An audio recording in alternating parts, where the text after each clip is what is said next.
Good morning. आज नागपंचमीसाठी मी पहिल्यांदाच पुरणाचे दिंड बनवले होते. तर आज त्याचीच रेसिपी मी तुमच्यासोबत शेअर करणार आहे. सगळं काही लवकर करायचं होतं आणि पूजाही करायची होती, त्याच्यामुळे मी चण्याची डाळ कुकरमध्ये 5 ते 7 शिट्ट्यांमध्ये शिजवून घेतली. छान अशी डाळ शिजल्यानंतर त्याच्यामध्ये गूळ ऍड केलं, मग सुंठ आणि वेलची मिक्सरला बारीक करून पुरणामध्ये ऍड करून घेतलं.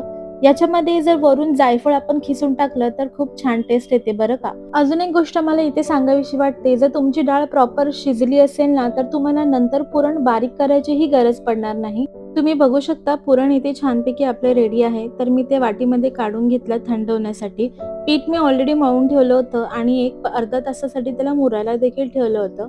तर छान अशी आहे ना पोळी लाटून घ्यायची आणि त्याच्यामध्ये आपलं झालेलं पुरण ऍड करायचं. आता पुरणाचे दिंड बनवताना तुम्हाला हवा तसा आकार तुम्ही त्याला देऊ शकता. तर तुम्ही बघू शकता मी इकडे आहे ना चौकोनी आकार ह्याला दिलेला आहे आणि छानपैकी पीठ जे आहे ते एकमेकाला चिटकवायचं, जेणेकरून आपण जेव्हा त्याला वाफेवरती ठेवू तर ते कुठल्याही प्रकारे फुटणार नाही.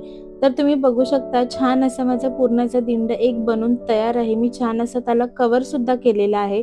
तर अशाच पद्धतीने आहे ना मी सगळे पुरणाचे दिंड बनवून घेतले. आता हे वाफवण्यासाठी छान असं आहे ना चाळणीला तेल लावून घ्यायचं आणि त्याच्यामध्ये एक एक आपले पुरणाचे दिंड ऍड करून घ्यायचं. आता हे वाफवण्यासाठी मी पाणी जे आहे ते 10 मिनिटं आधीच उकळायला ठेवून घेतलं होतं.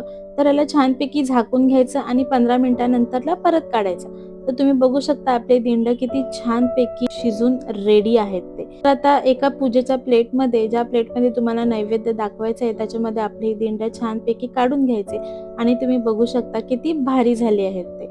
मला अजूनही विश्वास बसत नाहीये की माझी ही पहिल्यांदाच बनवलेली रेसिपी पहिल्याच अटेम्प्ट मध्ये खूप छान झाली. नैवेद्य बनवून झाल्यानंतर छान अशी नागपंचमीची पूजा करून घेतली. जे जे नैवेद्य दाखवायचं होतं ते सगळं काही दाखवून घेतलं.